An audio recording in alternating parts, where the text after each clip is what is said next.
Hello, I'm Suni Williams. I'm up here on the International Space Station. Now, I'm going to say where we are. So right now, we're in the Japanese laboratory. It's one laboratory out of many here on the International Space Station. It's actually on the left-hand side.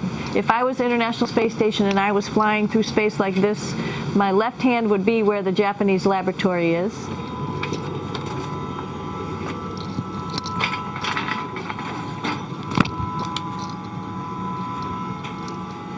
So now again, we're on the right-hand side, all the way on the right of the International Space Station. This is Columbus, the European module. It has science experiments all over. You could see it looks a little bit crowded. And here we do a lot of our medical experiments. So this is Node 2. This is a really cool module. Of course, most of these modules you'll see they have 4 sides and they're put together. That way we could sort of work on a flat plane, either a wall, a floor, another wall, or the ceiling. But you know, again, all you have to do is turn yourself and your reference changes. The reason I'm bringing that up is because this is where 4 out of 6 of us sleep. And so people always ask about sleeping in space. Do you lie down? Are you in a bed? Not really, because it doesn't matter. You don't really have the sensation of lying down. You just sit in your sleeping bag. So here's one sleep station right here. I'm going in right now. You can follow me if you want. So I'm inside. It's sort of like a little phone booth, but it's pretty comfy. I've got a sleeping bag right here that we sleep in, so we don't have sort of like a little bit of a cover. We don't fly all over the place. But you know, you can sleep in any orientation. I have it sleeping, feeling like I'm standing up right now, but like you saw, I'm on the floor. But it doesn't matter if I turn over and I sleep upside down. I can't have it. I don't have any sensation in my head that tells me that I'm upside down, so it really doesn't matter. The sleep station is also like a little office. We've got a computer in here. As you can see, we've got a couple little toys. I've got some books. I've got some clothes and other things that make it sort of like home. I'm coming out. And just for reference, that's one sleep station. This one's another. Right here. There's one on the ceiling, if you want to call it. Right here. And then there's a 4th on the other wall over here. So all of us sleep in a little bit of a circle. All right, come on back. There's more to show you.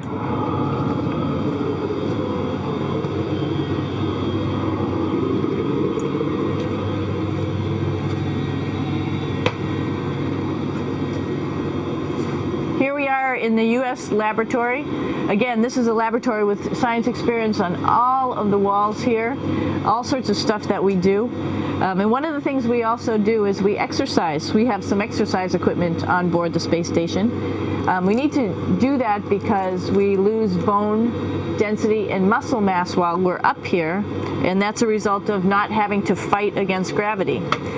So how we keep ourselves in shape are with a bike, a treadmill, and a weightlifting machine. This is the bike. You notice the clip pedals. So all you need to do is actually clip your feet in, and then you can start pedaling. You don't need a seat because you don't sit down. Actually, I haven't sat down for 6 months now, so you don't need any type of seat. Just make sure you're held in with your pedals. You probably see that the bike bounces around a little bit. As I move it, it's not steady and held to the wall firmly. And the reason for that is the space station is pretty big. You saw that there's also solar arrays on the space station. If we start putting any forces into the space station, it's going to make those solar arrays bounce around a little bit. So to prevent that, the machines bounce around a little bit, move around a little bit. And that way we don't put any forces onto the structure of the spacecraft out to the solar arrays. All right, a little farther on. Come on.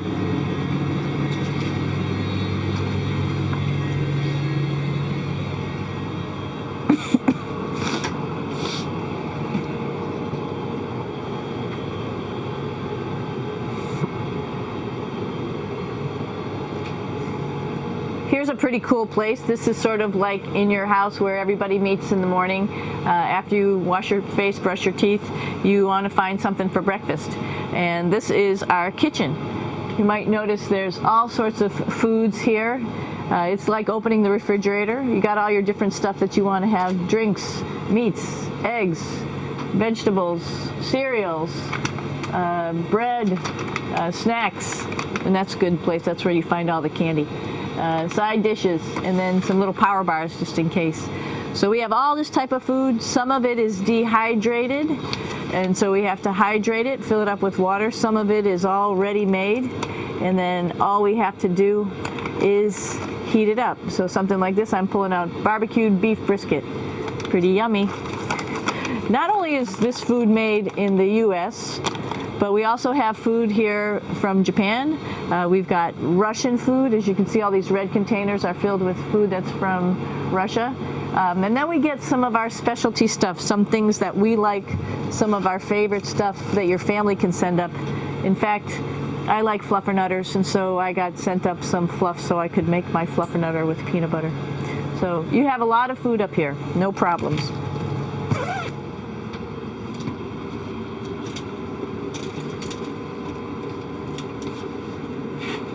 I'm here with my two buddies in the airlock.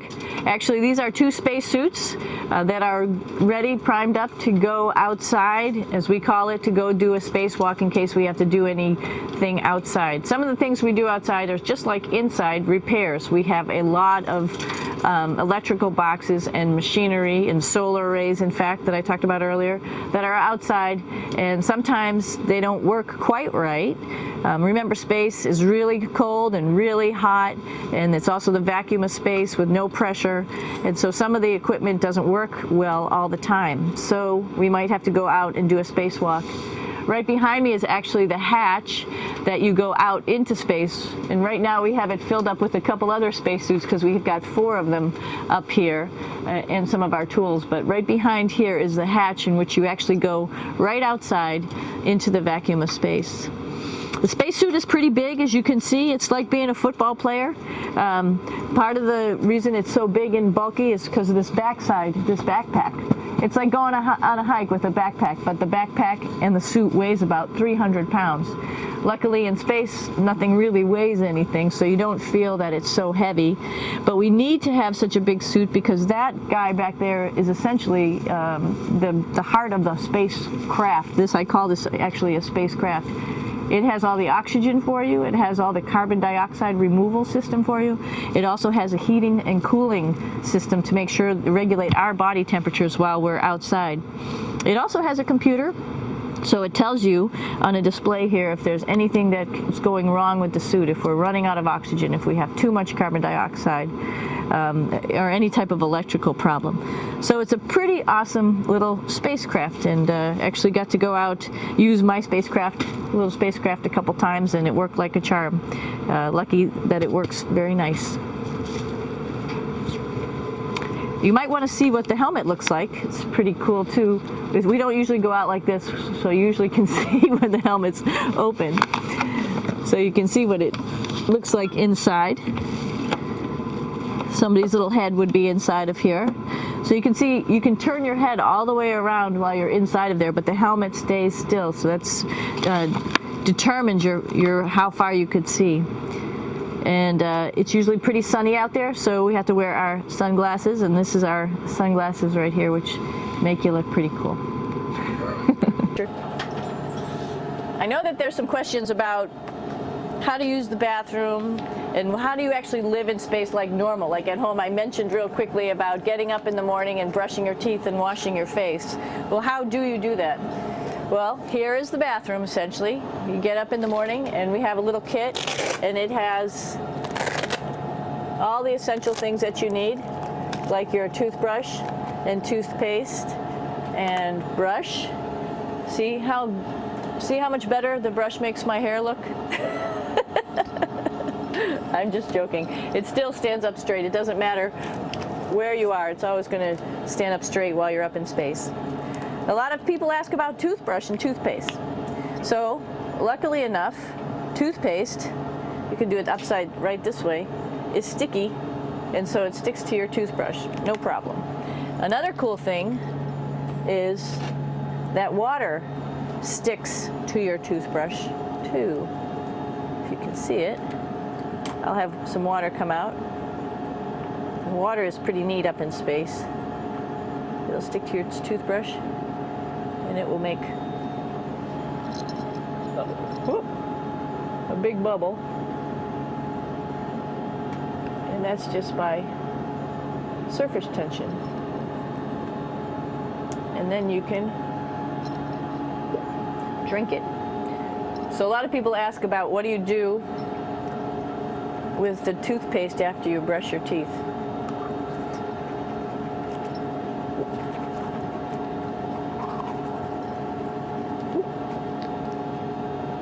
Two options. Swallow it, and it's sort of like mouthwash, but it tastes a little gross. Or you can just spit it out in a paper towel, and then you don't have to worry about it. Swallowing thing I wouldn't recommend at home. I'm only up here for 4 months, so it's not that bad. One of the most pressing questions about living in space, of course, is the bathroom. So let's take a look at that little piece of work. Come on in.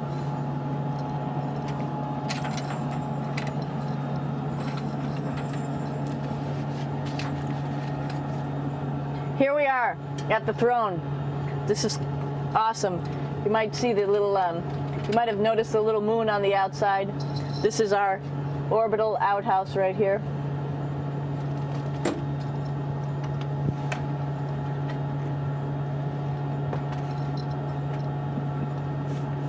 And of course, it serves for two functions. Number 2, right here. I'll show you. But you see it's pretty small, so you have to have pretty good aim, and you be ready to make sure things get let go the right direction. And it smells a little bit, so I'm closing it up. And that's of course for number 2. And this guy right here is for number 1. So they're sort of two slightly separate functions, but you can do a little, essentially both, by hanging on right here and doing number 1 and number 2. I might add it's color coded, so you really don't get it mixed up, which is nice. This is yellows for number 1. And also there's a selection of paper. People always ask about toilet paper. What do you do with toilet paper? What kind of toilet paper do you have? We have gloves, just because sometimes it does get messy. We have some Russian wipes, which are a little bit coarse if you like the coarse type of toilet paper. We have some nice tissues, which are nice and soft if you like soft toilet paper. We have Huggies, just for any cleanup. You know, we were all babies once, and this sort of helps. And then if things get really out of control, we have disinfectant wipes, just to make sure we clean up here. Because, you know, just like the water I showed you, the number 1 stuff can sort of go all over the place if you don't aim correctly. And did I mention both of these have a little bit of suction, so they should keep things going in the right direction. But like I said, sometimes things get a little out of control if you are out of control yourself flying around. So we have lots of protective stuff. And of course, you do have your privacy. There's a little door, so other people know that you're in there. Now I'm going to take you to one of the coolest places on the space station.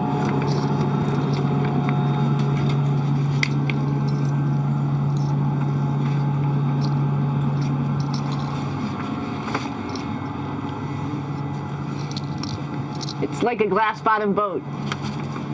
This is the cupola. It sticks down below the space station.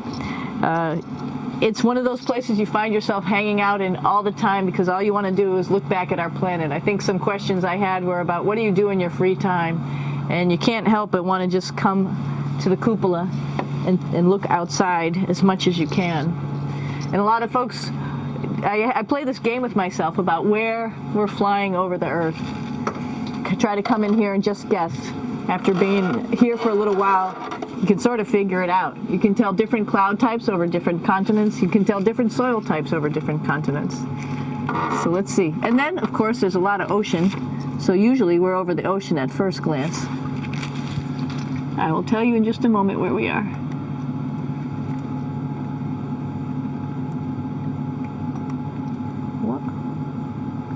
There we go. So right now we are right over Africa. It's a little bit cloudy, as you can tell. But we're right over the continent of Africa. Hey, what's that? I think that's a Soyuz spacecraft. That's the spacecraft that's taken us home to planet Earth today. Oh my gosh. We might have to go take a look at that. That's pretty cool. It's a little bit smaller than the rest of the spacecraft, the space station, so you'll see if we go there, it'll be a little bit more crammed. But we're going, you can look all the way back to the back of the spacecraft, which is where the Russian segment is, and then you could look all the way forward to the front of the spacecraft, where the Japanese laboratory, the European laboratory, and the American laboratory are, and then back to the solar arrays where we started this morning when we were looking out the Japanese window.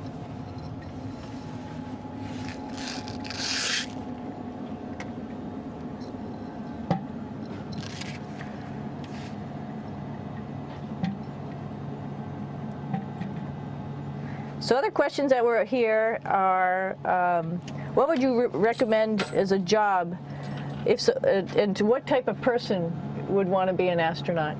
I think people who would like to explore, of course people who like math and science, that's what this is all about.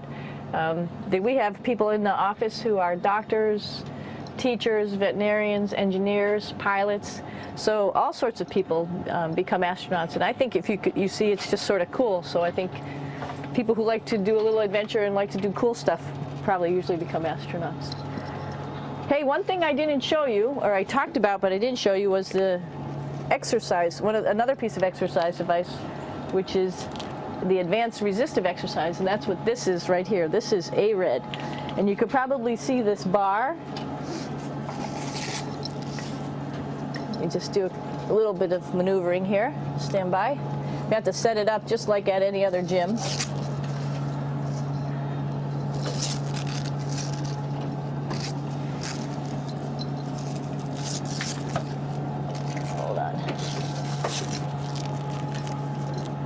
Show you how this works.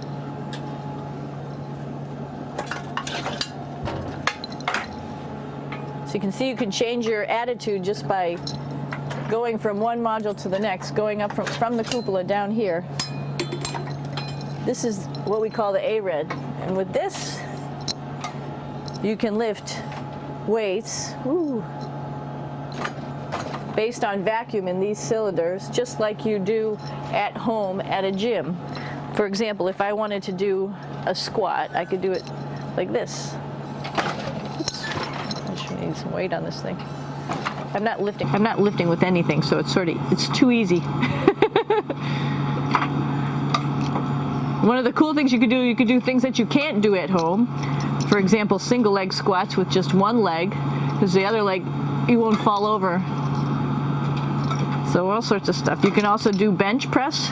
We have a bench that we could add on here, so you can work on your beach muscles. All right. I showed you the Soyuz. Let's go check it out.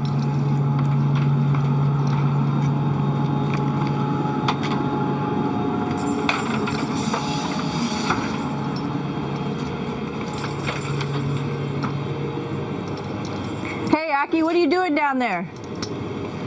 Crashing things. This is one of the cool things about space, too. It sort of looks like there's a big old hole here, but you don't even think twice about it. You can just jump over the hole, or if you want, you can go jump into the hole. I'm coming down. Woo!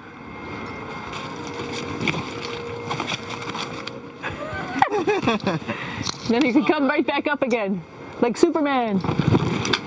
Woo!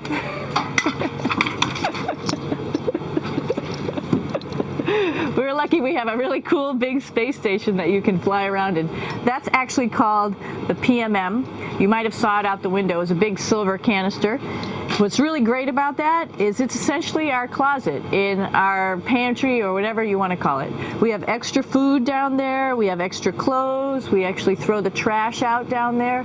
So it's nice and organized, and we have all of our stuff that we need while we're working in all these other modules all stowed in this location down here. And it's a lot of fun to play in. Now that's a lot bigger than the Soyuz. Oh, one thing we need to show you is our patches here. While we've been up here, we've been Expedition 32 first, and then just recently we're leaving. We were Expedition 33, and there's all the crew members who are up here with us right now.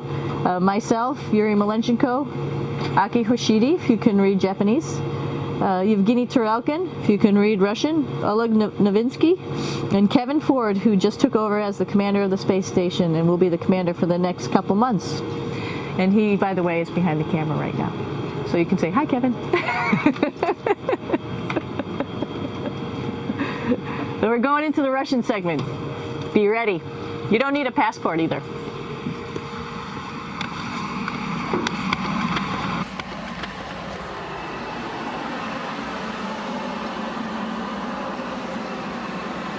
It goes a lot farther back than this. We'll go take a trip and say hello to the boys down there in just a minute. Well, let's do that first, actually, and then we'll go down to the Soyuz at the very end. This is Yevgeny. Hi. Doing a little tour.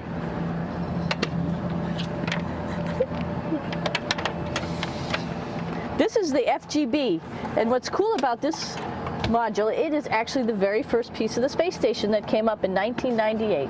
The space station has been around for about now manned for 12 years, but it's been up in space for about 14 years. And this was the very first. It is like the Russians' PMM. It has a lot of storage, as you can see.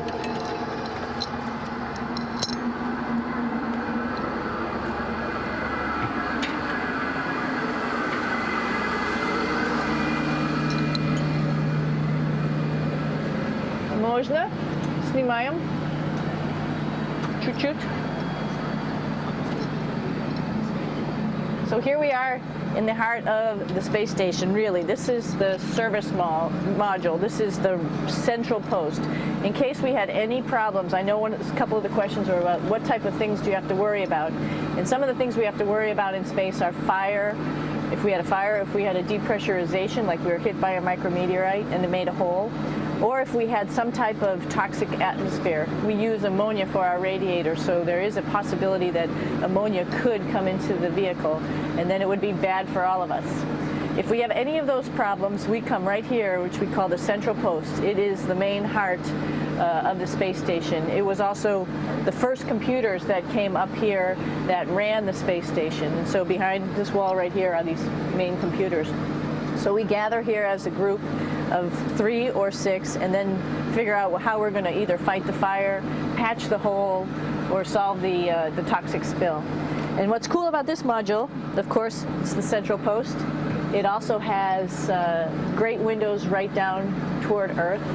It has controls to fly in visiting spacecraft if they need some assistance right here.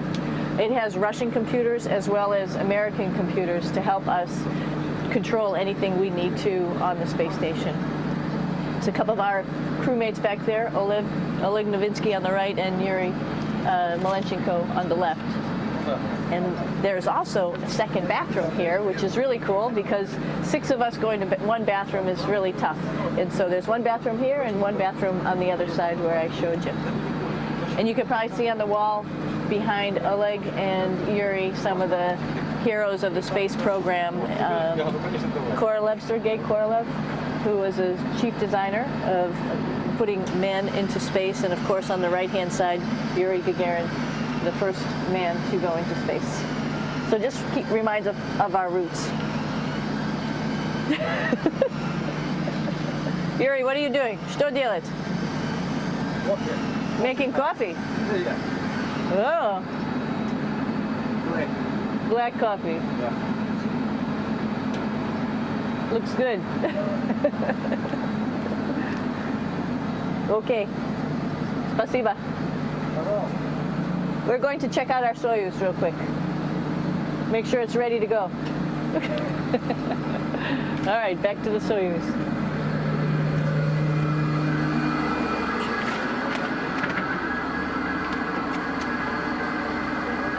I'm gonna stop here just for a quick second. You can see on the Russian spacecraft there's also other modules that stick out, down, and above. Right here is, let's see, I'm trying to be oriented. That's a place where we do spacewalks from for the Russian side. There's Russian spacesuits in here, and also a visiting vehicle which brought fruits and vegetables and becomes a trash container when we undock. Up on this side is also a future place where they're going to do spacewalks from, and connected to it is Kevin's, Oleg's, and Yevgeny's Soyuz spacecraft. And now let's go see ours. Whoa! Извините. No problem. Это пробка.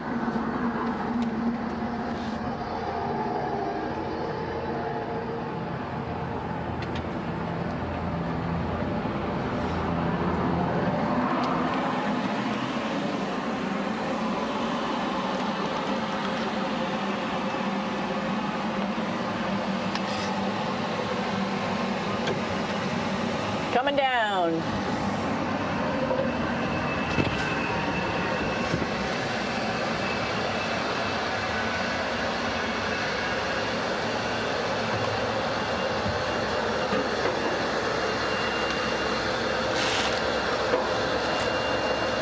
It's a little tricky getting in here.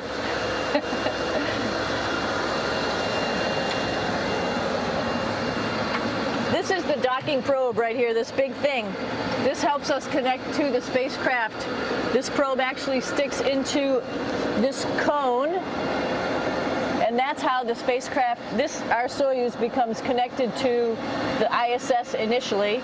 That is then replaced by clamps, which are around here, that will allow the two spacecraft to be stuck together. And then you can remove the probe and the cone.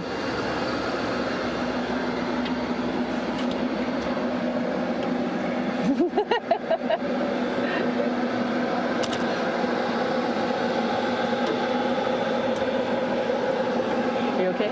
All right, so here we are in the Soyuz. This is what we call the BEO, the living compartment, Bitovoy Otsek in Russian. It also has a little bathroom. It's not as good as the other bathrooms, so we try not to use it too much. It has drinking water in it if we need something to drink. And then, of course, it's filled up with a lot of cargo for us.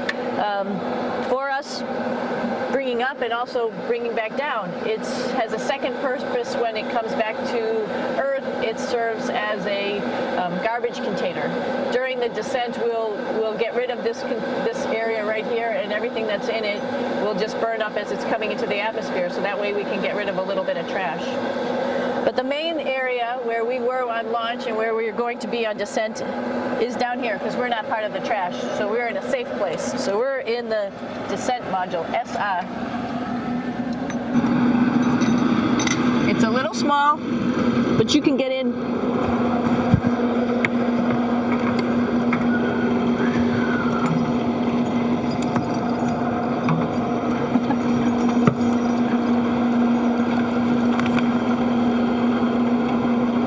Not sure how well you could see in here. Hold on for a second. I'm going to turn it up this way, just so you could see the hatch, and you could see Kevin. It's a little bit small, but we'll come in and show you around. Just starting to get ready. We're preparing a couple days ago for our ride home. It's a little bit squishy, but everybody asks, how do you sit in the Soyuz? And you sort of sit in your seat like this. The seat is molded to your body, and so you can just sort of squish in here and be pretty relaxed. Everybody has a handmade seat for them. And then, of course, there's a control panel, and that's where we do most of our actions and work right here. There's hand controllers which you can fly the vehicle with, and there's a stick right here primarily used for communications when we're trying to talk to the ground. So 3 of us fit in here. Like I said, it's a little squishy, but somehow it seems like we all managed to get in here and fit pretty well, and it's a pretty safe ride home. You're probably wondering, what's all this junk behind us? Well, it's all of our parachute, first of all, and then it's all of our survival gear, just in case we end up landing in some strange place on the planet and nobody's there to rescue us right away. We have all sorts of survival gear with us, keeping us safe in here. So they've pretty much thought of everything. And we'll be home on the planet within the next 12 hours. Pretty shocking.